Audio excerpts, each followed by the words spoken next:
Listen.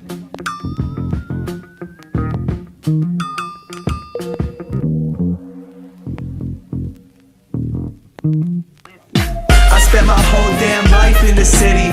Anywhere I go, DC's coming with me. I spent my whole damn life in the city. I could go for broke, but the capital is in me. I spent my whole damn life in the city. Anywhere I go, DC's coming with me. I spent my whole damn life in the city. I could go for broke, but the capital is in me. Welcome, everyone, to District Divided, a DC sports podcast. I am Amit. That is KDot. Last episode, we had Paul, Vikings fan. Can't have him on because we just lost. So Paul's not here. But KDot's here. I'm here. And we're here to talk you through the devastating defeat that was the Commanders falling at home to the Minnesota Vikings 20-17 against former quarterback of ours, Kirk Cousins. You like Mr. that? You like that. Mr. Kirk Thuggins, according to Pardon My Take. Kirk Go is his alter ego. Any number of things. We're here to talk about the Commanders. So 2017 loss. KDot, first off, how are you doing, as always? And then after that, hit us with your initial thoughts on this game. Well, as always, Mr. Medium, the guy who, while I do go on rants every once in a while, usually you see my biggest takes for stuff that even outside the realm of football, right?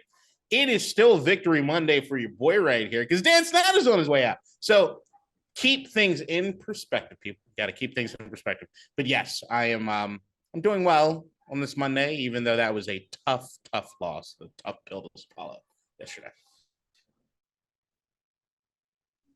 Sorry. I had to find my mute button. I was like, why is it not? I was pressing it multiple times. 20-17. It was a bit of a low-scoring game. When you see the Vikings opening drive, they are humming, right? 7-0 easy. Jefferson, I think at that point, 48 yards on 4 catches and a touchdown. Looks like he's in for a big day. Ends up with a big day. Yep. 115, I want to say. 115 yards and a touchdown on 7 catches. Yep, there it is. Let's start with your thoughts on the defense. Jamin Davis with the highest Pro Football Focus grade on the team. So shout out Jamin Davis, who continues to show tremendous improvement. Again, Cole Holcomb out, David Mayo out, Jamin steps up. We allow 20 points. The rest of the way after that first possession, I thought the defense did a very good job. I'm just going to drop that sort of Spark Notes version, over there. What were your thoughts on the defense, KDot? Defense looked pretty decent at times. St. Juice had himself a pretty good game, except for that pass interference there near the end. And like everybody wants to say it was pass interference. You want them not to call it because they were playing physical yesterday. It was tight though. You can understand. It was the right call, even if the mode of the game and the way they were playing it was tough because we've seen them do worse and get away with it in that game. So it's just they were calling it unevenly is probably the most you can go with it. Davis stood out. This is the game more than any other game where there were play after play. You were like, ooh, is that Davis? Ooh, is that Davis? Which felt good. Interior of the line, Deron Payne, John Allen still doing their thing, right? Montez Sweat had a few amazing looking moments. I mean, everybody did. On the defense, there were a lot of places in which you said, oh, okay, there's some guys. We got some guys, right? Cam Curl, a couple plays. Also Cam Curl, a couple misplays. But you've been the number one graded safety like in football, so you can have an off day, right? It was just the defense is still being solid, and especially after that first drive, in which it just looked like holy shit, this might be blowout territory.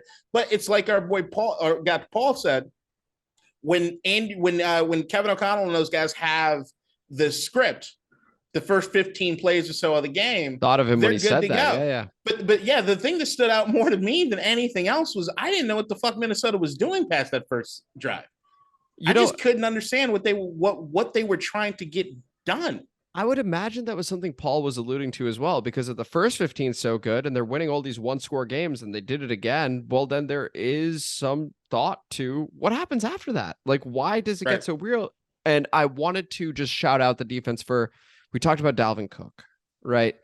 In games where they win, he's getting about 5 yards a pop. He got 2.8. Like, that is literally what Philadelphia did. It was 17 carries for 47 yards. They stuck with it. Credit to Minnesota for that. But I thought the defense did a very good job across the board stopping the run. And after that first possession, I thought they did enough to win the game. In fact, they gave Heinicke a chance until the special teams gaffe from a rookie, unfortunately, John Ridgway, who ends up contacting the center. That was actually news to me, KDot.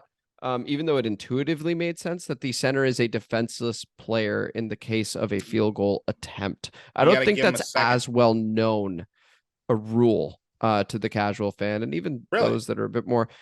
I didn't realize it was that, like, seeing the center knocked over was a bit of a surprise to me, because I was like, I don't see that very often, but I didn't realize it was immediately a personal foul. It's immediate if you hit him immediately. Which is what Ridgway did. That's the point, is what right? Ridgway did. You can touch the center. You can touch the snapper. It's just you can't do it immediately.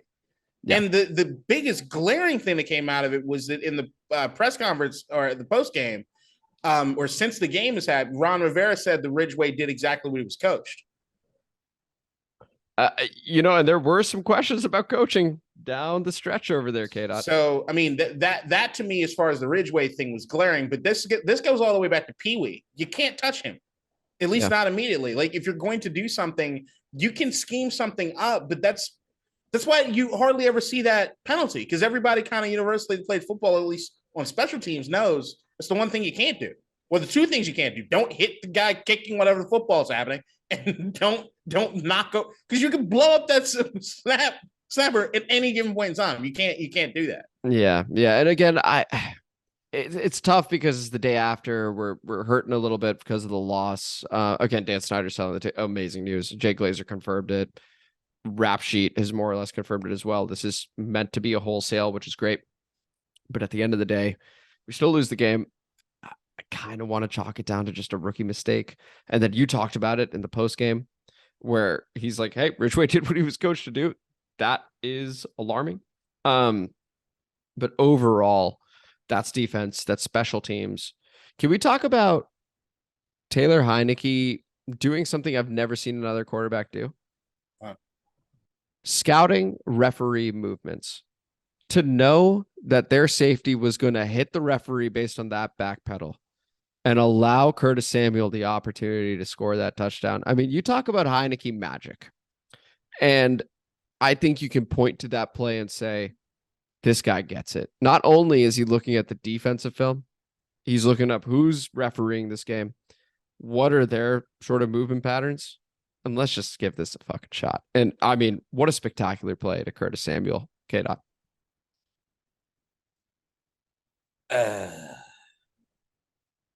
That was a terrible throw. No, it was a terrible decision. That was the worst decision. It worked out pretty well.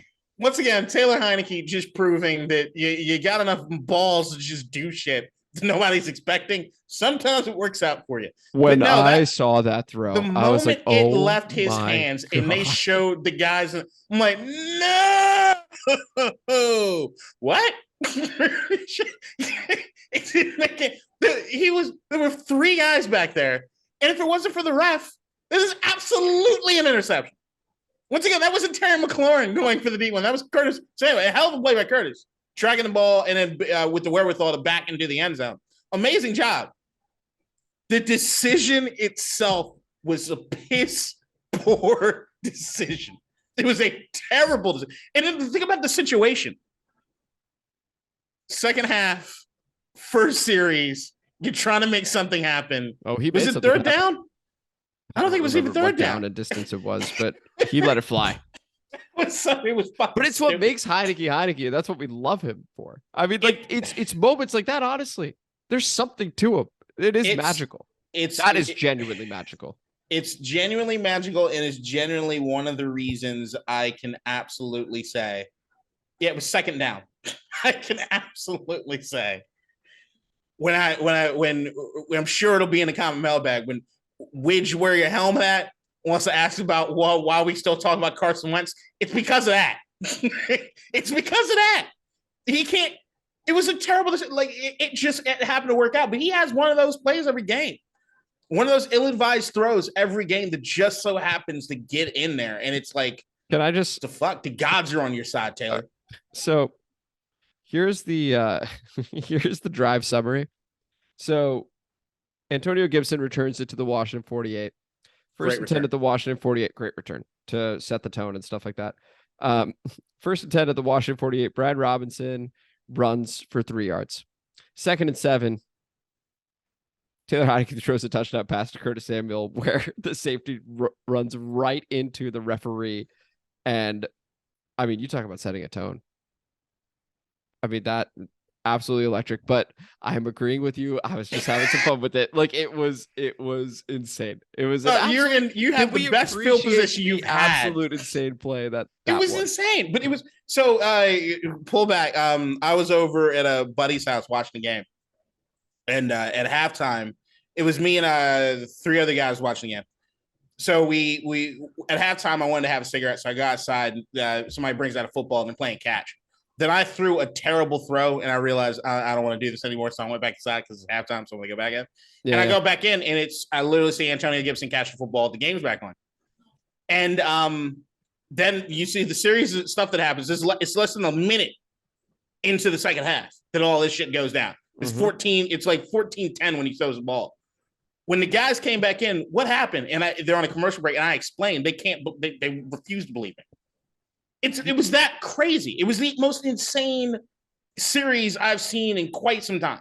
But that's on them for taking a break when Heinicke has the football. Oh no, I'm still of the idea that they should have stayed the fuck outside because they cost us the game. But I would agree with that. I would also agree with that. That may be something we discuss after the pod, but I mean, it was crazy. Okay, so but aside from that play, which was a lot of fun, we enjoyed it, stuff like that. What did you make of the Washington offense against this Vikings defense? Because when we were talking to Paul, we said, hey, it's going to be difficult to run against these guys, but, and you had mentioned it too, this is Heinicke's time to shine against a suspect pass defense. So what did you make of the performance against this Vikings defense? He didn't shine.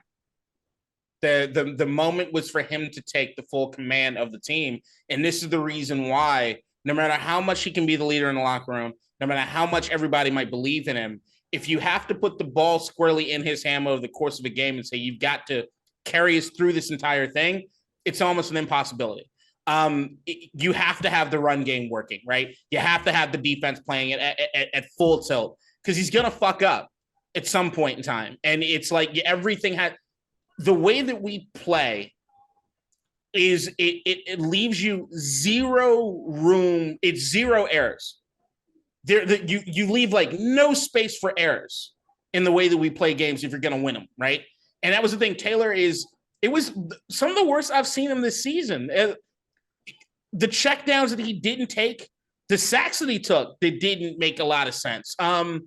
Not moving, not the pocket presence that he's usually so good at having. I just didn't see it. He looked scared in the pocket at times this game. And I really was looking at it and looking at the same. It was like, they're not breathing on your back, bud. Calm down. Calm down, set your feet, and make the throw. And it was like, it almost felt like this was I don't think this game is indicative of what Taylor is capable of doing because I saw him make improvements this season compared to what I saw last season, right? But that game was like one of those, holy shit, bud, what happened? What got in your head? Maybe the height? Well, I don't know. Maybe, but also I'm going to go ahead and say, like, we've talked about Carson a whole lot on this pod, and we'll do Wentz versus Heinicke in a moment. But, like, we've given passes to Carson, and this was Heinicke's first loss as a starter this season. And, yeah, he did regress a little bit in this performance. But overall, you listen to Rivera, which I was surprised by in the postgame. He said he thought Taylor did pretty well. He had a couple examples where he didn't do that well, but I honestly didn't think Taylor was that good this game. I do think his pocket presence was lacking. It seemed like he was almost running into pressure, which is very anti-Taylor, if you will. Right. Like normally that's what Carson does. You're just like, this dude, for as talented as he is, runs into pressure like it's nobody's business. It almost felt like we had Carson in Taylor's body minus the arm strength. Yep. It was just like, what is going on here? In fact, if you think about the touchdown throw to Curtis Samuel, I could see Carson making that same fucking throw. I mean, because you think about his time at Indianapolis, he would throw it into triple coverage. I would think that ball probably sails over everybody though. Okay, fair enough. So at least we got 7 points out of it. Like that. So to me, I go, yeah, it sucked. It's frustrating. But I think the thing we love about Taylor is that he provides a certain degree of unpredictability as well as he fires everybody up. So I chalk it down as hey, it sucked. It did. We noticed the limitations more than ever because it's easy to do so when you're talking about a backup QB, but you can see the team still absolutely loves him. He's got an opportunity here coming up Monday night against an undefeated Philadelphia team. I'm so curious to see what that looks like. But on the subject of Wentz and Heinicke, let's just go there. What are your thoughts moving forward? So Heinicke now 2-1 as a starter, played reasonably well overall, especially for a backup, right? Played well. But let's say that we have a record where we're still competitive, right? And Carson gets the all clear from the docs. Everyone's saying he looks good in practice. Let's say, what do you do? Like, Carson got put on IR. He can't come back for the Philly game, even though from everything I'm hearing, he could if he needed to. So yeah, he has to sit out the Philly game. So it's the next game that he can come back is that Texans game. What that also coincides with is the 70% mark that we needed in order for that draft pick for the Colts to be a third rounder, not a second rounder. Unless Taylor Heinicke goes out there on Monday Night Football and has one of those performances like he did maybe against Tampa Bay last year, playoff or 2 years ago in playoffs, he has one of those lights out game. It's over. It's Taylor. We understand. We get it. We love you. You're an amazing dude that can inspire this team. It's Carson Wentz to show again. And that's just period, point blank. Look, Taylor is a dude that we all root for, the moxie, everything else. But you also got to look at when it came to Carson Wentz and the games that he started. Look, you can look at PFF even. There is not one statistic that Taylor Heinicke is doing better than Carson Wentz has. Period. There's none. Like if you're going PFF, yeah, I was gonna say because I think PFF is good in many ways, but also like they just came out with an article talking about how Justin Fields is worse than Zach Wilson, and let's be real, that is not true. I don't know. Zach Wilson and the teams that New York has beat. When you start looking at that, it's kind of crazy. So if you look at like the winning record, the New York Jets teams have played, they're the only team I think in the NFL. We're talking specifically. But just that's the thing with PFF. Play. The thing that PFF does is also take into account your strength of opponent, this, that, and the other, right? The guys that you have around you, which is the other thing I'm looking at with Carson Wentz. Is Carson Wentz the first how many weeks of this season was throwing the ball 40-something times a game? There were 40-something dropbacks that he had to do. We never got over 100 yards in rushing in the first 3 weeks.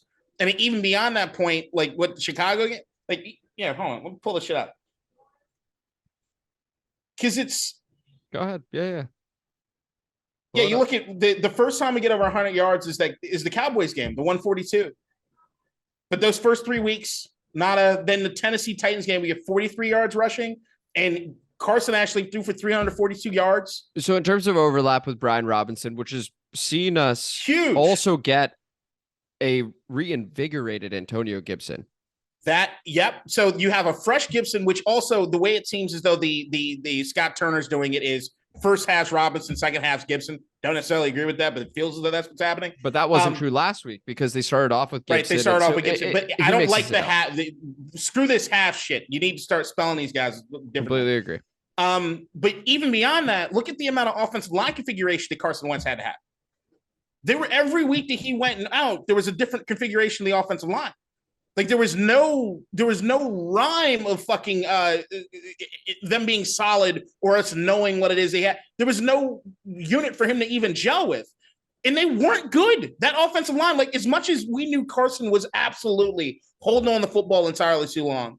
But I almost think that like if I'm play devil's advocate to a certain degree, it's almost like he was trying to have faith in those guys to like, all right, they'll protect me just a little. But I don't know. But it's like it's Taylor has had this offensive line has been pretty much the same the last few weeks, right? Mm-hmm. They've had Gibson be the guy that can spell Robinson, who's the bell cow, right? Been good that way. The only thing that Heinicke hasn't had is Dotson. But beyond that, like what? Like I look at Carson, I'm like, okay, I know Carson has better tools than Taylor does. I know he doesn't have the same moxie that Taylor has. But can I at least, if we've spent this much to go get this dude, does it make just sense from a responsibility standpoint to see what he does when the team has its best complement of weapons. And I'm going to go ahead and counter that and say I think we have seen enough of Carson because we see him miss consistently high even when there's no pressure. I mean, look, we've seen Taylor just can't complete a ball, can't throw a ball. But but I'm not saying that he is the guy. I'm saying neither is, right? So like I'm pivoting more towards a Sam Howell at this point where I go, if it's between Taylor and a QB, I don't think it's between Taylor and Carson anymore. I think it is between Taylor and Sam because I think you look at it long term. We talk about long term. You talk about long term. Yep. If that's going to be the case, then let's look towards the future because I personally feel I have seen more than enough from a Carson Wentz over here to know mentally he's just not going to be the same. And I hate to say that, but I think it's true. And if that's going to be the case, what's the point? You may as well give it to the kid when he looks more ready. Otherwise, stick with Taylor. The fans enjoy it more. Ron has the built-in excuse. Carson may not be ready. And then he can say, we're building towards the future. We've seen enough. Because I think we have seen enough. Do you really think it's going to change? I don't know. But the point of it is that you've made the investment. We're here now. It's not much of an investment when we look at it. The investment is here in the sense of the draft, in the sense of the amount of money that you gave up that you could not go and sign anybody else. You can cut him off for free at the end of the season. Yeah, but you also have the opportunity where he's going into the second year of a contract where if he does show something, that you make things kind of interesting in the sense that you maybe have a bridge quarterback for another year because you can hold him another year. So let's assess the probability that he actually shows something. What is the likelihood that he shows something? That's what I'm saying is the likelihood that he shows something with an offensive line that's actually the one that is going to stick with him. Better? What? Is the offensive line playing better? Absolutely. The offensive line has played better. I think Taylor's playing better, and he's allowing this offensive line to play better. Taylor Heinicke and what he's able to do as far as his pocket presence and getting rid of the football as far as the checkdowns and things like that has absolutely done things through the quarterback position to make the offensive line better. Right. Okay. To make sure that stat line, as far as shit that the offensive line would get blamed for, he's better than that. The thing that Carson Wentz has done early on this season was holding on the football too entirely long and not taking the checkdowns when he need to. Instead of taking the check down, what was he doing? Either throwing the ball entirely away or taking the sack. Right. Those two things. Like his sack numbers, what was it through like the first few weeks of this season? He's at like 20-something sacks. Taylor Heinicke was like 38 all last season, like off the charts as far as what Carson Wentz was doing as far as getting sacks. But I still recall you every time that we watch the Commanders play, what are the stats that they always bring up? How many configurations of the offensive line that we've had to deal with, right? It is hard in this league to have anything really happen if you don't have consistency coming from the offensive line. Then not to mention, we didn't have the full complement of Brian Robinson, the guy who has basically changed the identity of the offense when you have the bell cow and you have what you've been having as far as the changing pace of Gibson. Carson hasn't had that. We weren't able to run over 100 yards with Carson. What I'm saying is that the rest of the team has gotten better over time. I think the young guys, the young weapons of the skill position have gotten better. Armani Rogers looks amazing. God damn it, they need to give him the football. The running game is there. And the offensive line finally has a configuration that's working. Yeah, but here's the thing, KDot. How often do you play in perfect conditions? But my point is that. But here's the point. So if he's not going to work, Amit, hear me out. Go ahead. What round was Sam Howell drafted? 5th round. He's a 5th round draft pick that everyone that has seen him in practice, in training camp, and everything else says mechanics are terrible. They're not there yet, and he's not ready. Going to push back. He's not. Logan Paulson even today said the dude is clearly not ready. Now, not ready. I'm not saying throw him in. Hang on. Okay. So what I'm saying is, I'm just looking at right now. Everybody wants to have these high and think. Right now, the situation is Taylor Heinicke is a starting quarterback next week against Philadelphia. Why? Because Carson Wentz can't come back. After that, if we don't win against Philadelphia, then the only decision to make is to put Carson Wentz back in the driver's seat, period. Now, if we still lose out then what you need to do in the last few games of the season is see what Sam Howell can do. We both said that. If we are eliminated from the playoffs, if you've got 2 or 3 weeks left in the season, you put Sam Howell in. But what you don't do, what a lot of franchises do, what we've done, is you drag the young guy out with a team that's clearly just not that great, whether it be because of the coaching staff or anything else. And trust me, we haven't even talked about the coaching staff, really. You're going to throw that dude out there, right? And just potentially destroy any chance of a career that he might have because he's not ready. Okay. So let me just push back for a moment and say I'm not ever under any circumstance saying throw him out when he's not ready. I've always said throw him out when he's ready. What I'm saying is that this team plays better to me with Taylor. We've just noted that Jahan Dotson's not been playing and he's 2-1. Kate, I'll let you speak. And if that is going to be the case, right, that we have a quarterback here where the team is more energized around him. We talk about the moxie. You talk about tools. Moxie's part of the toolkit. If he enables people to play with more emotion and play with more passion, stuff like that, I've seen enough of the other guy. I'm talking about Carson Wentz here. I've seen enough that if we're not going to have perfect conditions all the time, because no team does, then I've seen enough. If he's always going to have perfect conditions, then sure, maybe he is one of the greatest ever, but like, it just isn't going to be the case. There is always going to be someone hurt. There is going to be a revolving door. He holds on to it too long. There has been enough there, in my opinion. I mean, heck, for New England, we saw Bailey Zappi just control a game. It's as simple as that. He didn't need to do all these insane things. What was he? A 4th-round pick. So it doesn't necessarily mean that if you're a 5th-round pick, you're doomed. Okay? Because Sam Howell also was projected round 1, pick 1 the year before. He chose to stay, and that was a stupid decision by him. He ends up going behind a very bad offensive line in North Carolina. What happens? He drops to the 5th round. It doesn't mean the kid can't play. I'm just saying, if he's not ready, roll with Taylor, wait till he's ready, and then you can play the kid. Because same regime did draft him as well.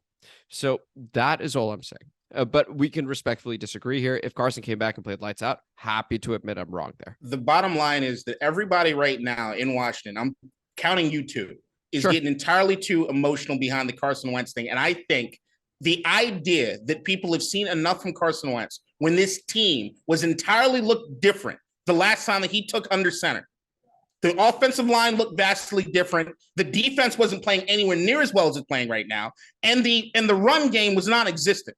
It's ridiculous. The idea that you gave and you traded all this to go get this guy, the guy that we all said at the beginning of the season, even right now, that he can throw an NFL ball better than the other guy who, as much as we love and we believe in, does what? Didn't lead us anywhere last year, and has got a 2-1 record against 2 abysmal teams. Green Bay and Indianapolis are train wrecks, and we have a combined win. Between the two, we got a win of 3 points. That's the point differential, 3 between 2 horrifically bad teams, and a guy who hasn't thrown over 300 yards. So what I'm saying is that the Carson Wentz experience right now, to me, is just about makes the most sense for this franchise going forward. You have to kick all the tires on this dude. You have to. I understand where you're coming from. Now, my question to you is, what is the ceiling with Carson Wentz in this team? What's the ceiling with Taylor? It doesn't matter between No, but hold on. But that's exactly my point. But that's the point that I'm making. Does. Hold on. No, it doesn't. Between them two? It doesn't matter between them two. KDot, what is the ceiling with Carson Wentz? That is my question. I don't know. Taylor aside for a moment. I don't know. But what do you think it is? I don't know. That's the point.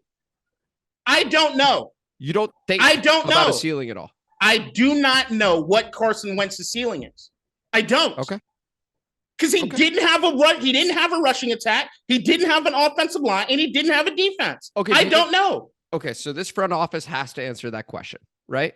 Yes. And so you're thinking, if they're going, I don't know, well, then there is more to How could you say you know? I can easily say. How can anyone? That's what I'm saying. This is my issue is the Commanders fans. You guys high and low all the fucking time. How could you legitimately say, under any circumstances, that you know what the ceiling of Carson Wentz is? I think I place a lot more on the mental side of things than maybe the average fan does. And for me, I don't see the mentality required to play the position that Carson has. I see all the physical tools. I don't see the mental side of things. That's where I'm coming from. And my point is that if you've got a guy who you can hopefully coach up, or do whatever you have to do over the course of the season. If you have a dude who has the tools and didn't have anything else working around him, so the ball was in his hands to try to make something happen, but it changes. Carson, we don't need you to make these throws. All we need you to do is do enough. We don't need you dropping back 40-something times a game because we have no rushing attack, which is what we were asking of him to do. That's on Scott Turner. I get it. Well, we once again, we haven't even gotten the coaching staff. But I'm saying if you're asking a dude to drop back 40-something times a game with no rushing attack, it's a little different if you're asking him to drop back 25 times a game. It's a little bit different if you're asking him, oh, you can play off the play action because the rushing attack is there, which it wasn't early on in the season. This sounds a lot similar to how Dallas did it, which is when Cooper Rush came in, they actually figured out they're better at running. Like, I know they paid a lot of money to Dak. Does anyone think Cooper Rush is better than Dak? Okay, so I guess the way you're going towards this is, okay, now that we have figured out that we should be running more and stuff like that, assuming that has been figured out because we haven't talked about the coaching staff, as you mentioned, then you think Carson, because we don't know the ceiling, this is the assumption you're making, we don't know the ceiling, that let's see how it goes. I'm just doing this more for the audience as well, right? Yeah. Just to say, hey, now if we drop him back 25 times instead and we limit those positions of maybe making that mistake, and he is more of the game manager, which is not a bad thing at all. I think a lot of people hear game manager and go, that's terrible. I just cited Bailey Zappi. He was effectively a game manager and was doing very, very well for New England. That's where you're coming from. Absolutely. Once again, okay. I've said from the very beginning, it's a business decision. This is a business decision. You have to know what you have with this guy in order to make any decision going into next year. Okay, you have to. So if Taylor does somehow win, and to answer your question, what's the ceiling with Taylor? It's not high, and I'm aware of that. But my thinking is, if I can't, I feel I know I cannot win a Super Bowl with Carson Wentz. That's the ultimate goal. So if that's the case, right? Because that's the question I think that should be asked. Can we win a Super Bowl with this guy? Can you win a Super Bowl with Taylor Heinicke? No, but that's my point, is that we know we can't. So then if we know we can't with him, we know we can't with Carson, and that's my assumption, then let's look at Sam. And if that doesn't go well, guess what? That's actually kind of a good thing. Taylor has a contract that is over after this year. Yes, so does Carson. If we Carson, there's an option. No, we could choose though. Right, so, but there's a choice that has to be made there. And I'm saying that you can't, as the coaching staff, know it. I'm not saying that if we play Taylor, we're better off at a Super Bowl. I'm not saying that. I don't think anybody's saying it. I don't think either of us saying it. Correct. All I'm saying is that then if you play Sam, in a sense, it's a win-win, assuming he's ready. Because if he is ready, he could play really, really well. And hey, pleasant surprise. That's awesome. And if he doesn't, well, then you're losing games and you get a better position towards a guy that maybe can. This is a QB-heavy class. And they do tons of quarterbacks in this league. We're saying if he's ready. But that's otherwise you continue with Taylor. Here's the point of Sam Howell. And everybody needs to get this through. Okay. He's never going to be ready? He's not ready this year. But he's not ready. The entire point of he's not ready. He might. I would go of the idea that what you're doing when you get to a point where you're putting Sam Howell in is to just see if there's anything you can hold on to say, this is a dude that we can hold on to. And we can potentially make something of him down the road, potentially go give an entire offseason to him to see where he can be next year. That's what it is. That will never be the plan. If the plan is with Sam Howell, which is hold on, what do you mean that's never been the plan? That won't be the plan. Making him, so let's say that we continue to roll with Taylor, Carson, etc. We're not going to go into next year going, Sam's the guy. There will never be that situation where we drafted him so that he could be the starter next year. There's no way but I'm saying that you'd have to see something this year. But that's my point. So you're in a situation where you need to know what your quarterback room is like, right? Yes. So we know the ceiling for Taylor Heinicke. We disagree. I don't know the ceiling for Carson Wentz. You think you do? I think I do. Yes. Right. Sam Howell, young guy. Everybody that I've seen and talked to everybody behind the scenes is saying he's not quite there. He's not quite there. And I agree with that. He doesn't have anything. He's not there right now. Right. As I've said on this pod, because remember, my thought on this has not changed, not once since the beginning of the season. You do not start Sam Howell until you are mathematically eliminated from the playoffs And at that point, you understand and you know that Carson is clearly not the guy. Taylor is clearly not the guy. And we have to see what we have going into next year. If you have a guy in Sam Howell that in the last 2 weeks of the season throws 8 touchdowns and no fucking picks, probably not going to happen. But if he does do that, then you say, we're probably not going to spend a high first-round draft pick on a guy right now. Yeah, and he probably wins you a couple games too to make it such that you don't. And that's my thing. That's what you have right now is what the Washington Commanders have to do is gain as much information as possible about this roster. We have a lot of good information already. We know what the defense is like. We know where we need moves to make on defense. Offensively, we know we need more offensive line depth. We need probably some more starters on the offensive line. Beyond that, everything else looks pretty good except the quarterback position, right? The biggest glaring hole, which because we got to go to comment mailbag. But we'll do that right now. But the biggest glaring thing, which is the coaching staff, has done an absolute piss poor job, which is the other reason why I don't want to have Sam Howell out there, because I don't trust them with anyone right now. I think we both agree. And I think the brutal truth is here that, first off, I want to wait till Sam Howell is ready. But now flipping and going to your point, he's a 5th-round pick. So if it doesn't work, it doesn't work. I'm not going to be too heartbroken about it. Whatever. Right. Exactly. So anyway, we'll see what happens there. This is a very enjoyable discussion here, and we will continue. Nobody's going to be on my side on this, and I know that. No, I think some people will be. No, I actually do think some people will be. I'm just saying, and we're both on the same page about when to play Sam Howell in terms of, well, there are 2 factors to it. You're saying when he's ready and we need to be eliminated. I'm saying when he's ready, period. I don't think because I feel I know. Here's the problem with Sam. You don't know whether or not a guy's ready until he takes the field. Period. Well, then all the talk about him not being ready. That's my point. But my point is that if you don't look good at all in practice, if you're not looking the way you need to in practice, I think we're over-exaggerating. Well, just exaggerating. If you don't look the way you need, he looks. I'm saying that. Sorry, he's not ready. Let's just keep it there. I'm not going to put poor or anything. He's not ready. The only way. So when you hear that, then you know if you trot that dude out there with the skills and everything that he does have, the likelihood that it goes bad is pretty fucking high. And you don't want that. You want to put him in the best possible position to succeed. Yeah, I agree. All right, so let's get to the comment mailbag. We are going to begin. So we have 2 episodes worth of comment mailbag to go through. So we're going to quickly burn through these. We're going to begin with the Vikings Commanders preview. We're then going to move to Dan Snyder selling the Commanders. Okay, beginning with Viking Commanders, we have Base Jiren. Shout out Base Jiren. Appreciate the comment here. The Vikings are the microcosm of the NFL this year. Everyone is squeaking by middling teams this season, i.e. the Eagles last night against the Texans. After a while, you are what your record says you are, and they are 6-1, now 7-1. Thank you for the comment, Base Jiren. And he's right. I mean, like at a certain point, you can only play what's in front of you. And what the Vikings have done, now they're 7-1. Now they move forward. Now they're playing Buffalo. Josh Allen maybe has a problem going with his elbow. We're going to see what happens there, but I agree with the comment. I think for you, for the way it was for me, I don't think I was trying to trash the Vikings when Paul was on the comment. It was more, are the Vikings more along the lines of like the 17-0 looking New England Patriots, or are they the 12-1 Pittsburgh Steelers that came to town and would beat? Oh, yeah, of course. And at the end of the day, when you're having somebody from the opposing fan base on, you want to rile them up a little bit too. Right. And so that's what we were there to do.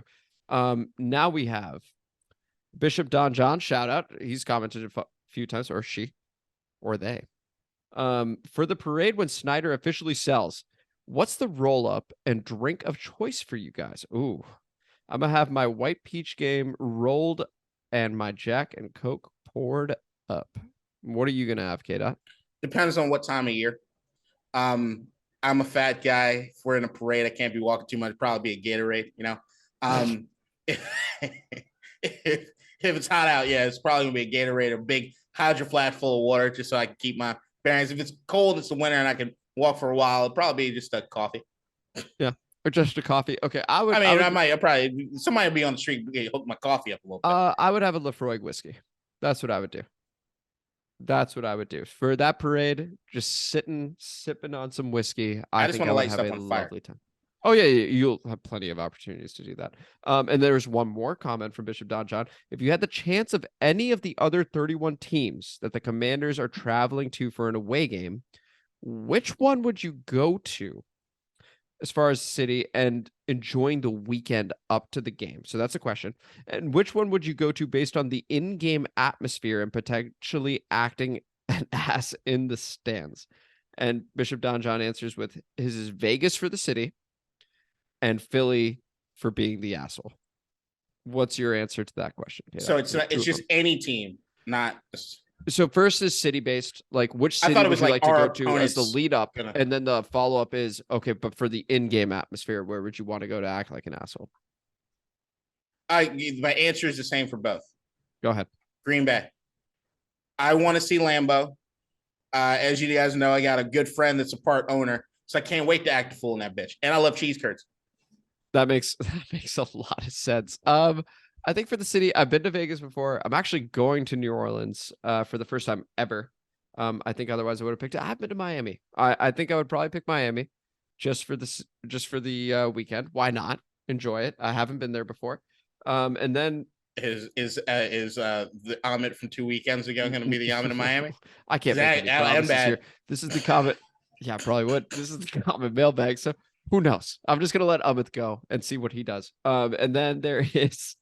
I've already been to Philly. I've been an asshole when we won the division with Kirk Cousins. I'd go to Dallas and be an absolute ass over there. 100%. It's easy to be an asshole down there. Fucked up. Yeah, exactly. So thank you for the comments there, Bishop Don John. Now moving to Money MLV. Shout out Money MLV. Thank you for the comment. My question is, what teams do you have to beat to be considered contenders? Only 3 teams in the league you would consider contenders, right? Vikings can't decide who they play. All they can do is win the game. So this is very similar to Base Jaron's comment. Vikings earned the right to be where they are right now. Opinions don't matter in the NFL. Your record says what you are. Once again, to echo the sentiments, you have to agree with that. Right now, they're 7-1. Yeah, but there are only 2 contenders. Maybe 3. Like I'm being serious about it. Philly, Buffalo, Kansas City. I don't have Philly yet. Jalen Hurts got to do something in the playoffs before I could get considered a contender. Okay, so then it's Buffalo, Kansas City. That's pretty much it. Miami, Miami because of the run game, potentially, maybe. And as I said, the Jets. People sleep on the Jets. Are not contenders. They just beat Buffalo. Miami, they beat Buffalo. They beat Cleveland. I think they beat Cincinnati. What are you talking about? Okay, in the comments, boy, can you please talk KDot off the fucking Jets? They got a shutdown corner, defensive line, Robinson. Elite QB, you're right. Bro, I'm telling you right now, it's not. Wilson. They beat Miami. Breece Hall's on IR. They beat Miami. They beat Buffalo. They beat Cleveland. Wasn't that the Skylar Thompson, Teddy Bridgewater? I don't care. Just look at the opponents. You don't care. Winning. You cared when we were They're winning. Paul. I know, but I'm changing the argument to fit mine. Okay, cool. I just needed you to say that. Now we move to Kaylan Meekins. Shout out Kaylan. I think back to back there.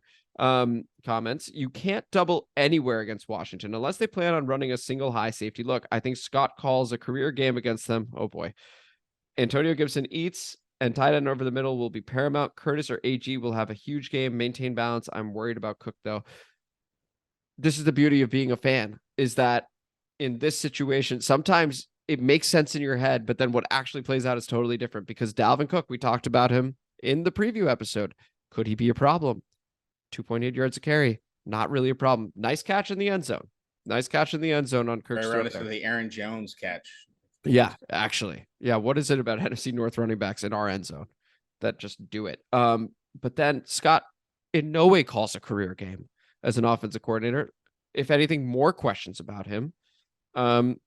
I don't know. What are your thoughts? Scott Turner needs to relieve himself from play calling. Okay, well, he just signed an extension, so good luck with that. I think here's the thing. I think his scheme is not terrible. He does do a good job of getting guys open. It's just he has no situational awareness for game flow at all. In the interest of time, we're just going to continue. I will agree with that. Nick has 2 comments. Shout out, Nick. 1, does Paul have a YouTube channel? As far as I know, he does not, but I will let him know that you enjoyed the content. That is the assumption I'm making. The second one, racist tweets, ? Do you have any idea what he's referring to there? He's referring to, I dropped a couple subliminals about Taylor Heinicke and some of the problematic tweets he had about Black Lives Matter a few years ago. Right. But it's all good. Torrey Smith, Virginia boy, great guy, went down, talked to him, got everything kind of cleared up. Taylor just didn't know a lot about the situation, but apparently has learned. Yeah. Hey, that's all you can do as a human being is do your best and grow if you can. Or get Chris's canceled. place or get canceled. Those are your options. I know Taylor Heinicke has an axe to grind versus his former team, but don't forget Captain Kirk as well versus his former team. Should be a great game. KJ Osborne is the guy, in my opinion, to shine in this matchup at DC. We talk about being a fan, making sense in your head. KJ Osborne, 0 catches on the day, but we do appreciate the comment there, Chris's place. And yeah, both QBs had a bit of an axe to grind. I don't know about Heinicke having an axe to grind necessarily with Minnesota. Like they gave him an opportunity, and I don't think he like dislikes them. Now, how many teams did he play for that he got axe to grind for? Right. But I get it from like the narrative perspective. It's pretty fun. So anyway, appreciate the comment there, Chris Place. Moving on to Nelson Wolf, who is a subscriber to the channel. Appreciate it. And a longtime commenter. Shout out, Nelson. Love the analysis and respect to Paul for taking on longtime relentless Kirk Cousins hater. Amit. That's me. That's true. As a Vikings fan, I'm worried about this one and think it's a great test of whether we're for real. I don't think we even figured that out, but 7-1, you are what your record says you are, and that's what matters. We've never seen them. We've never seemed to play well at FedEx, despite our fan base traveling well. And I also think it'll go down to the wire. Hoping Fox noon or 1 p.m. Eastern time. Kirk can work his magic. Should be a great game. #players only. Also, maybe I'm a homer, but disagree with the Russ Kirk comparisons. Kirk seems to be self-aware and plays into his corniness, at least at this point in his career, and is liked and respected by his teammates in a way Russ does not seem to be. I think you see him on the airplane after. My point of it is that Russ can't do that because he's black. He can't lean into it. I would agree with your point there. I would agree there. But Nelson, shout out for the comment. Appreciate you. Appreciate your point. And I also appreciate KDot's point there. Now on to Pally for life. As far as practice stories go, Jimmy Butler beating starters with water boys is a distant second to Latrell Sprewell chokeslamming PJ Carlissimo. I forgot about that. After Carlissimo asked him to, quote, put more mustard on his passes. On the subject of badasses, give me your top 3 Snyder era Washington players you'd want with you in a foxhole. Monsieur X. Sean Taylor, Chris Samuels, and Chris Cooley. I agree with Sean Taylor. I agree with Chris Samuels. I'm not putting Chris Cooley in the foxhole. I need some entertainment. Oh, if you're looking at it that way, then probably. He's loyal and entertaining. And the thing is, he's a scrappy dude. I would put RG3 in the foxhole with me so that he cannot become a minority owner of this team, because that plan is idiotic at best. So yeah, I'm taking RG3 in there just to make sure. So this is on the back of the Kirk Cousins Russell Wilson thing. RG3 is a tweet away from being Russell Wilson. I agree. By the way, I completely agree. No subject to badasses though. No, Mike Sellers. Give me Mike Sellers. I love Mike Sellers. Ooh, yeah. I modeled my entire facial hair for years over Mike Sellers. Yeah, I'm taking Mike Sellers. That's a good choice. That's a great choice. So, boom. There we go. I'd replace Chris Cooley with Mike Sellers. We got back on the same page. See, that's what we do here at District Divided. All right, then we got Sophia Rang. Kirk will go off at Washington. I think he had a decent game. I don't know that he went off, but I appreciate the comment. Yeah, it was fine. It was honestly what I thought it would be. They only got 20 points. You take away the stats from that first drive. What are you left with? Boom, boom, boom, exactly. Boom. Anyway, and then finally, Tony. Tony. They are who we thought they were, and we let them off the hook. Playoffs. You kidding me? Seriously, though, this is a culmination of roster construction, especially O-line, poor play calling, fire Scott Turner. There you go. Bad clock management, including the challenge flag, and a backup quarterback. I love Heinicke, but he gives me Kirk Cousins vibes. That's an interesting one. If we had more time, we would maybe dive into that. Lastly, not enough. If that's all it is, then that makes sense. Lastly, on the postgame show with Fred Smoot, the other host said Ryan Fitzpatrick, who was here last year, said Scott Turner's offense is plays he likes to run. No mention of finding mismatches or making adjustments. Just plays he likes to run. This emoji. We've talked about that before. There's no adjustment there. We were worried about Del Rio. Guess what Justin Jefferson does? 115 yards and a touch. this coaching staff that we have not really touched on. Very, very stubborn in their the ways. Offensive guru. You have to relinquish play calling. It's the only way your system's going to work. Well, once again, I agree. We're finding some agreement here in the comment mailbag. Going to the Dan Snyder video real quick. None that he's saying. Shout out my sister. Lala KDot's reaction to Dunkel, lest we forget Snane. SMH. Okay, so there was one time it was snowing, it was raining. I was very, very quickly coming up with combined words. I didn't think sleet at all, and I just said Snane, and she has never, ever forgotten that and roasted me accordingly. It was a moment of weakness. I'm not even going to ask for your comment there. Moving on to Blood Clot. Shout out Blood Clot with 2 different comments. One of them is a book. So it begins, Yacht Bitch, Dunkel. I have to say, every time we get another yummy little morsel of information leading to a Snyder exit, it's like another episode of House of Dragons. It's like winning another game during the week. I agree with KDot that it really does look like Snyder will lose this team within a year. But unlike Charlie Brown, the Washington fan within me walks up to the football with hesitation. He's like the cockroach that crawls out the rubble after a nuclear bomb. He's Michael Myers after he's been shot 5 times and falls out the second-story window. But things do seem to point to one billionaire with the cheddar to make it happen. A couple of weeks ago, you saw Bezos and Goodell chumming it up on Thursday Night Football. Everyone knows how badly Bezos wants to be a part of the club. And before anyone says he'll move the team, he owns the Washington Post. He bought a mansion in D.C. in 2020. D.C. is where he can mingle with the power people of the nation. He's not going anywhere. Then some people said Elon Musk. He just bought Twitter for 40 plus billion, and his buyer's remorse. He's not going to spend another 10 billion on a sport he has no interest in. Yes, I believe that's the final sale price, 10 billion. Sort of in line with what we're thinking. And I think like Giselle is to Tom, Tanya is pushing Snyder to sell the team. She wants to have fun and travel on their yacht, not get booed by 99% of the fans. P.S. This is just one comment here. Didn't Adam Schefter get some heat for being in Dan's emails during the internal investigation? Something about him asking Dan for approval on an article before he released it. I believe that was to Bruce Allen. Yep. So his reporting is also to be taken with a grain of salt when concerning Dan Snyder. And who's dumb enough to be minority owner? RG3. He's actively trying. That's like the stupid piece of paper Packers fans have. Shout out, Brendan. That's an all-time comment. That is an amazing That's an all-timer. Yeah. Blood Clot, we love you for that. That was awesome. Great, awesome. And he's got one more. For the next game versus the Vikings, we know Kirk Cousins. He's not good with pressure in the pocket. We found that to be true with Allen and Payne. And we know if he screws up, he crumbles on the sidelines. If you can get into Cousins' head, he will not be able to recover. We need to apply pressure, and we need our secondary to perform it. Fuller, what is happening with that guy? He's like the weakest corner. He was supposed to be our best corner. I actually think he had a half-decent game. There were a couple plays he made. But yeah, overall in the season, not been good. Fuller is, sometimes they say the best thing about a corner is like not hear your name called, because it usually means that next is happening on your side of the field. Yeah. Fuller is... His name doesn't get called much for good or for bad, but he's always somewhere in the picture, not necessarily doing something good. Yeah. Just agree there. Tony, shout out Tony. Thanks for chopping the podcast into segments/chapters. It doesn't go unnoticed. 2 things. 1, Jamin Davis is playing a lot better. 2, nobody's acknowledged that AG Gibby hasn't done the F word yet. Don't say it so we don't jinx it. In that regard, Antonio Gibson has been fantastic not doing the F word that Tony is referring to, and may that continue. I'm with you there, 100%.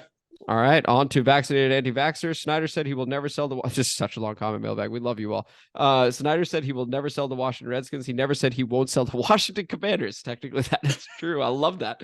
I think his love for the old days has been fading. Sports fans love a team because of team identity. Team identity is location, name, uniforms, history, color, traditions. When a team changes any one of those, it loses some of its identity. How many Baltimore Colts fans remain loyal when the team moved? Or what if an iconic team like the Yankees changed their name, like the Wizards, from the Bullets to the Wizards? The biggest factor is probably his drama with the other NFL owners, all the decades of hate from fans, decline of number of fans, losing seasons, blame for failure, controversy after controversy. I think I just activated something.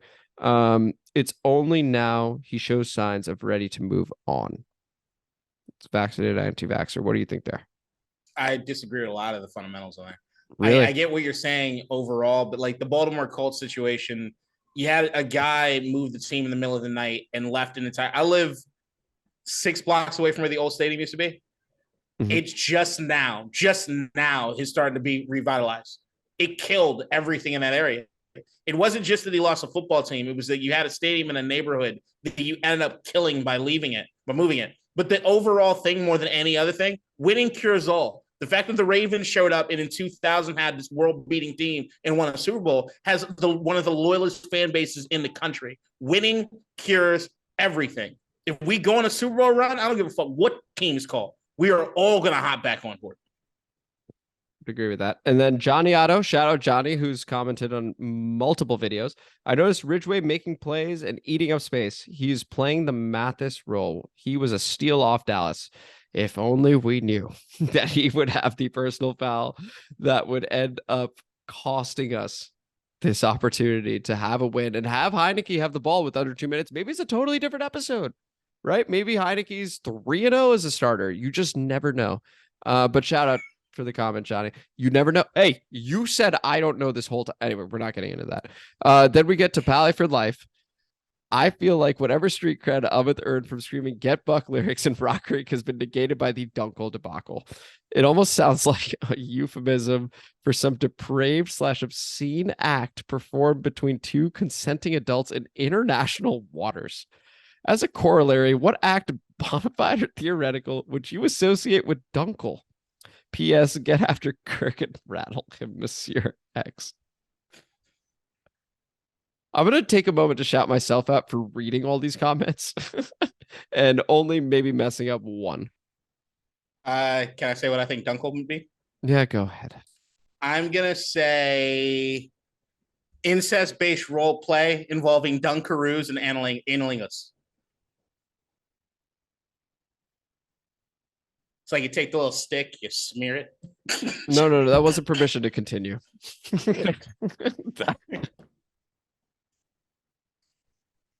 All right, well, you know what? Fuck mine. And then Nelson Wolf. I got a stick I can dunk into this. Yeah.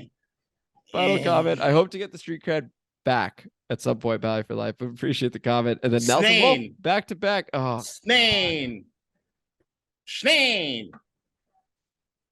Nelson says a socioeconomic look my girlfriend just gave me. Incredible. Love all the non-sports stuff you guys do, as well as the sports. Shout out, Nelson. Appreciate it. I've got a snane on my dunkel. You know what? There's going to be no after the pod today because I'm snaning my dunkel. Partly because we ran out of time, but also KDot's just being incredibly toxic right now, and I cannot do one right now. So this was just divided a DC Sports podcast. Thank you guys so much for listening. I'm Amit. That is my dunkel. Kill a piece of snake, just like I'm doing. We're here twice a week, Monday after, Fridays 2 p.m. So until Friday, we will see you guys later, and hopefully we'll have it after the pod at that time. Love you all. Staying on my dunkel.